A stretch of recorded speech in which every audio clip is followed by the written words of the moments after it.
तो बिहार के मुख्यमंत्री हमेशा चर्चा में बने रहते हैं। अलग अंदाज में बयान देने की वजह से तो कई बार जहां नीतीश कुमार की तारीफ होती है तो कई बार विपक्षी नेताओं द्वारा उनको आलोचना का शिकार भी होना पड़ता है। कुछ इसी तरह का मामला एक बार फिर से सामने आया है, जिसको लेकर मुख्यमंत्री नीतीश कुमार विपक्ष के निशाने पर आ गए हैं। मामला भी राष्ट्रगान के अपमान से जुड़ा हुआ है। सोशल मीडिया पर 20 मार्च को वायरल हुए वीडियो को लेकर नीतीश कुमार की आलोचना हो रही है। इतना ही नहीं, कई नेता तो उन्हें राष्ट्रगान का अपमान करने वाला भी बता रहे हैं। वीडियो वायरल होते ही बिहार के पूर्व डिप्टी सीएम तेजस्वी यादव ने सोशल मीडिया एक्स पर पोस्ट कर लिखा कि सीएम नीतीश कुमार जी, आपको याद दिला दे कि आप एक बड़े प्रदेश के मुख्यमंत्री हैं। चंद सेकंड के लिए भी आप मानसिक और शारीरिक रूप से स्थिर नहीं हैं और आपका इस तरह अचेत अवस्था में इस पद पर बनी रहना प्रदेश के लिए अति चिंताजनक बात है। बिहार को बार बार यूं अपमानित मत कीजिए। दरअसल नीतीश कुमार की स्वास्थ्य हालत पर विपक्षी दलों की आलोचना के बावजूद बीजेपी बिहार विधानसभा चुनाव उनके ही नेतृत्व में लड़ना चाहती है। बीजेपी को उम्मीद है कि नीतीश कुमार की गुड गवर्नेंस और जेडीयू के पूर्व शासन की यादों से मतदाता प्रभावित होंगे। हालांकि नीतीश के हालिया बर्ताव ने विपक्ष को नया मुद्दा जरूर दे दिया है। बिहार के सीएम नीतीश कुमार के बदलते व्यवहार को लेकर बीजेपी चिंतित भी है। पार्टी इस साल होने वाले विधानसभा चुनाव में उनके नेतृत्व में चुनाव लड़ने के लिए तैयार है, लेकिन उनके स्वास्थ्य को लेकर कुछ नेता परेशान जरूर है। हाल ही में पटना में सेपक टाकरा वर्ल्ड कप के उद्घाटन के दौरान नीतीश कुमार राष्ट्रगान की घोषणा होने पर अचानक से मंच से उतर गए। उन्होंने खिलाड़ियों से बातचीत की। जब राष्ट्रगान बजा तो वे मुस्कुराते हुए अपने प्रधान सचिव से बात करने की कोशिश करने लगे। मीडिया कर्मी को नमस्ते करने लगे। बिहार के सीएम नीतीश कुमार के इस व्यवहार से विपक्षी दलों को मौका मिल गया है। वे कह रहे हैं कि उनके स्वास्थ्य को देखते हुए उन्हें दोबारा मुख्यमंत्री नहीं बनाया जाना चाहिए। विपक्ष ने राज्य विधानसभा के दोनों सदनों में राष्ट्रगान का अपमान करने के लिए नीतीश कुमार की आलोचना की। आरजेडी और कांग्रेस इसे आगामी चुनावों में मुद्दा भी बनाएगी। उनका साफ तौर पर कहना है कि नीतीश कुमार की सेहत ठीक नहीं है। जेडीयू और एलजेपी के साथ मिलकर बीजेपी चुनाव जीतने की उम्मीद भी कर रही है, लेकिन पार्टी को चिंता है कि नीतीश कुमार के सार्वजनिक व्यवहार से विरोधियों को मौका मिल रहा है। हालांकि बीजेपी मानती है कि नीतीश कुमार अभी एक महत्वपूर्ण सहयोगी है। आरजेडी के जंगल राज की यादें एंटी इनकम्बेंसी की संभावना को कम कर देगी।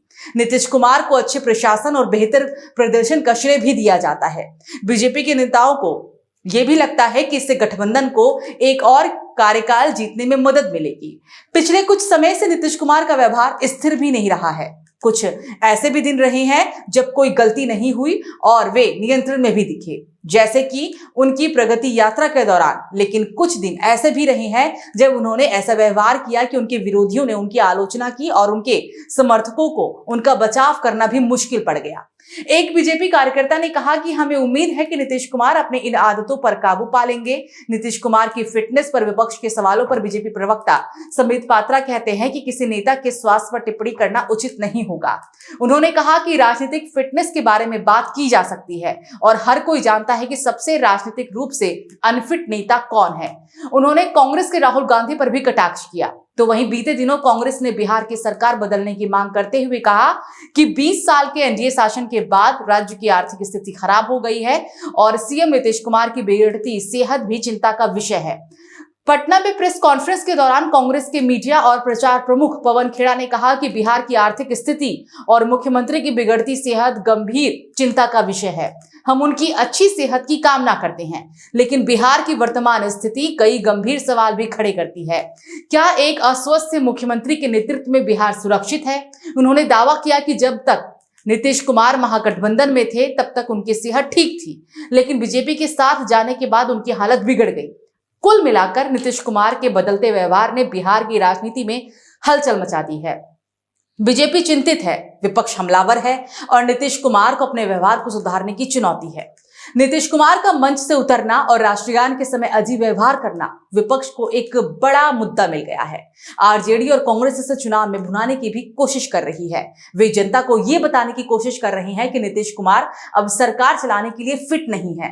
बीजेपी के लिए यह स्थिति बहुत मुश्किल भरा है। वे नीतीश कुमार का साथ भी नहीं छोड़ सकते और उनके व्यवहार को सही भी नहीं ठहरा सकते। पार्टी के नेता दबी जुबान में नीतीश कुमार को स्वास्थ्य को लेकर चिंता जता रहे हैं, लेकिन वे सार्वजनिक रूप से कुछ भी बोलने से बच रही हैं। संबित पात्रा का बयान भी इसी रणनीति का ही हिस्सा है। वे नीतीश कुमार के स्वास्थ्य पर सीधी टिप्पणी करने से बच रही हैं, लेकिन उन्होंने राहुल गांधी पर निशाना साधकर ये संदेश देने की कोशिश जरूर की है कि कांग्रेस कमजोर है। इस पूरे मामले में सबसे महत्वपूर्ण बात यहां पर यह है कि नीतीश कुमार को अब अपने व्यवहार को लेकर सावधान रहना होगा। उन्हें यह साबित करना होगा कि वे अभी भी सरकार चलाने में सक्षम हैं। अगर वे ऐसा नहीं कर पाते हैं तो इसका असर चुनाव पर पड़ सकता है। वैसे देखना अब दिलचस्प होगा कि आने वाले दिनों में बिहार की राजनीति किस करवट बैठती है। क्या नीतीश कुमार अपनी छवि को सुधार पाएंगे? क्या विपक्ष इस मुद्दे को भुनाने में सफल होगा? और क्या बीजेपी इस मुश्किल स्थिति से बाहर निकल पाएगी? इन सवालों के जवाब आने वाले समय में सभी को जरूर मिलेगा। इस खबर पर क्या है आपकी राय? हमें कमेंट सेक्शन में जरूर बताइएगा।